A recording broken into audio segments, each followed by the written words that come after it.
Ngayong araw, pag-usapan po natin ang isang sensitibo ngunit napakahalagang issue sa barangay justice system. Ito po yung partisanship at bias. Magandang araw mga kabarangay, kumusta na po kayo? Muli ako si Jeffrey at welcome back dito sa Katarungang Pambarangay Channel na patuloy na nagbibigay ng linaw tungkol sa usaping katarungang pambarangay at hustisyang pangkomunidad. Speaking of partisanship at bias, ito yung sitwasyon kung saan may mga reklamo o hinala na may pinapanigan ang isang opisyales ng barangay. May favoritism o kaya naman naaapektuhan ng politika ang proseso ng pag-aayos ng sigalot. Pero bago po tayo magsimula mga kabarangay, tanungin muna natin ang ating sarili. Paano kung ikaw ang naghain ng reklamo pero ang kalaban mo ay kaibigan ng opisyal? Paano kung pakiramdam mo bago pa magsimula ang pag-uusap, talo ka na agad? At paano kung ang hustisya sa barangay ay naaapektuhan ng utang na loob, kamag-anakan o politika? Yan po ang tatalakayin natin ngayon. Kaya samahan niyo po ako mga kabarangay hanggang sa dulo dahil mahalagang maintindihan natin kung paano naaapektuhan ng bias at partisanship ang tiwala ng tao sa katarungang pambarangay. To start, ang katarungang pambarangay ay nilikha upang maging mabilis, mura at mapayapang paraan ng pagresolba ng alitan sa komunidad. Sa halip na agad dumulog sa korte, ang mga magkakaalitan ay binibigyan muna ng pagkakataon mag-usap at magkaayos sa barangay. Napakaganda po ng layunin ng katarungang pambarangay. Simple ang proseso at napakalaking tulong nito sa mga ordinaryong mamamayan. Ngunit, dahil ang mga opisyal ng barangay ay nakatira rin sa parehong komunidad, hindi maiiwasan minsan na ang issue ng pagiging bias o may pinapanigan. Dahil magkakakilala ang mga tao sa barangay, may pagkakataong magkakamag-anak ang opisyal at ang isang partido. Magkakaibigan sila, magkakaalyado sa politika. O kaya naman may personal na relasyon na nakakaapekto sa pagiging neutral. At dito po nagsisimula ang mga problema. Ano ang partisanship at bias? Kapag sinabi po natin na partisanship, ito ay pagiging kampi o pagkiling sa isang panig. Samantalang ang bias naman ay kawalan ng pagiging patas o neutral. Sa katarungang pambarangay, mahalagang patas ang pagtrato sa parehong partido. Dapat parehong pinakikinggan. Dapat parehong nirirespeto. At higit sa lahat, dapat walang pinapanigan. Pero sa totoong buhay, may mga pagkakataong may perception o pakiramdam ang isang partido na hindi siya pinakikinggan. Mas pinapaboran ang kabilang panig o parang may impluwensya ang politika sa desisyon.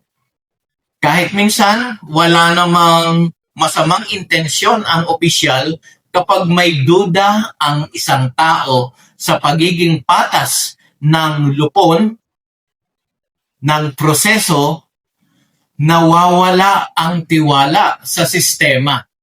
Ito po'y halimbawa sa isang tunay na sitwasyon.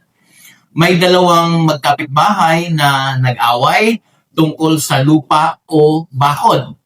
Ang isa sa kanila ay malapit na kaibigan ni punong barangay.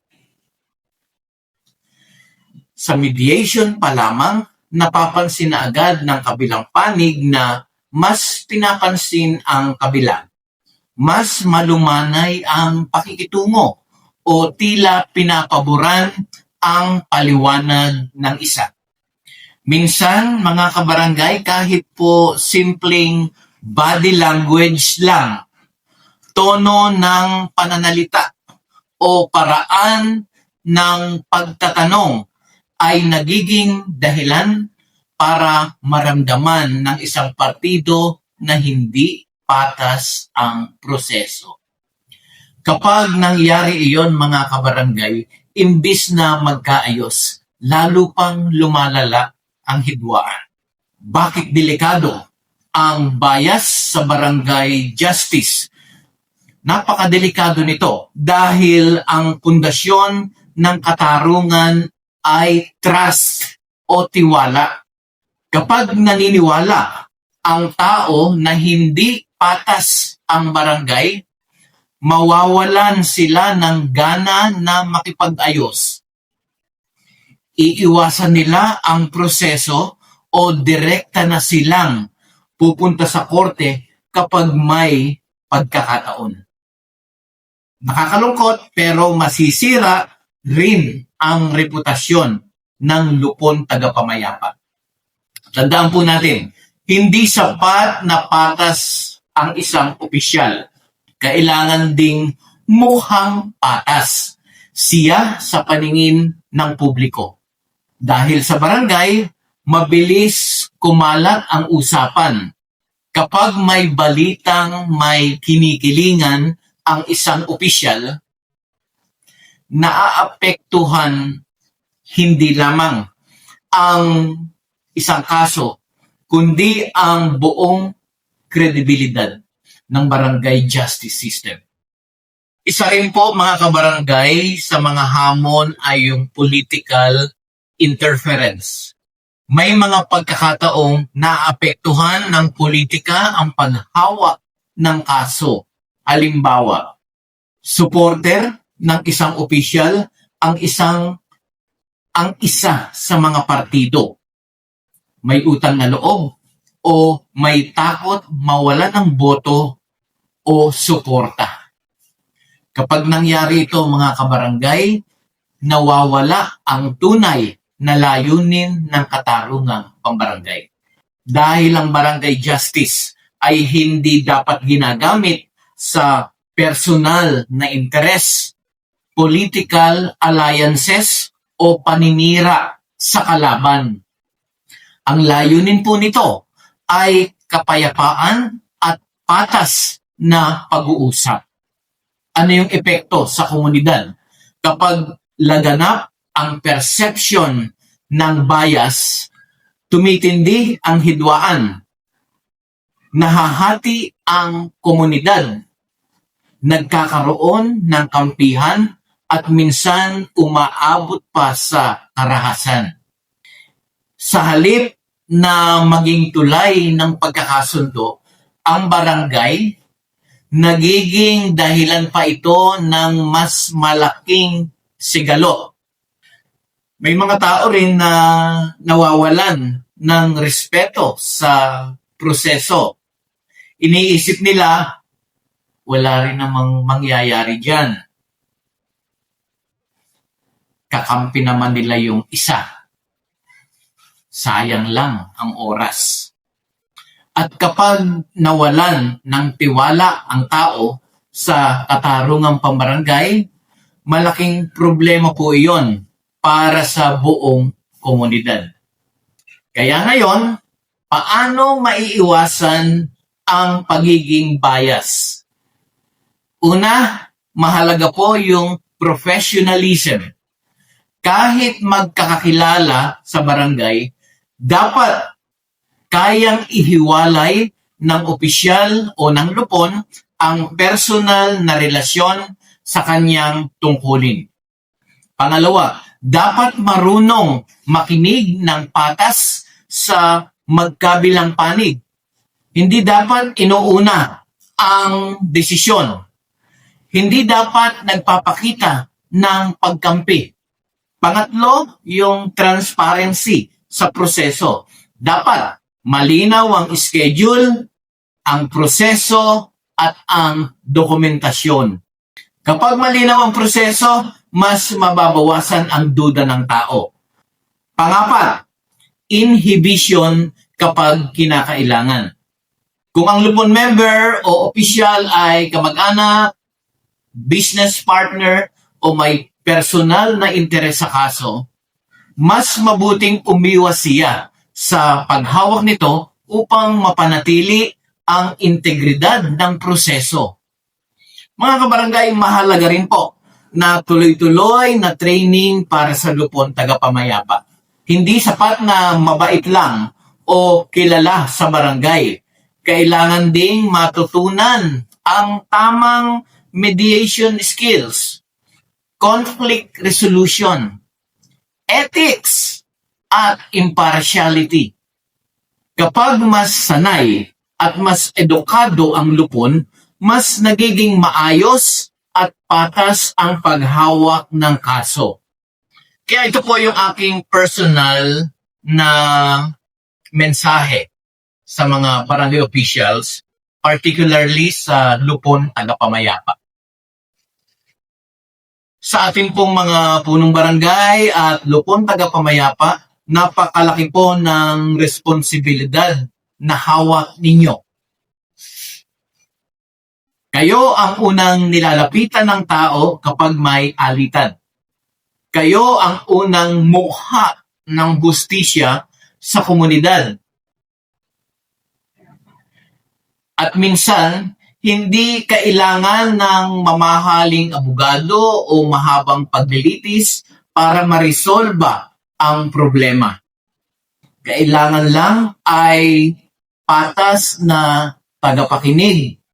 Kapag naging patas ang barangay, mas mabilis ang pagkakaayos, mas tahimik ang komunidad, at mas lumalakas ang tiwala ng tao sa gobyerno. At para po sa ating mga mamamayan, ito po ang aking personal na mensahe. Mahalaga rin po ang respeto sa proseso. Kung may nararamdaman tayong bias o unfair treatment, may tamang paraan para i-address ito. Iwasan natin ang gulo, paninira, o pagdadala agad sa social media. Mas mabuting idaan ito sa maayos na usapan at tamang proseso.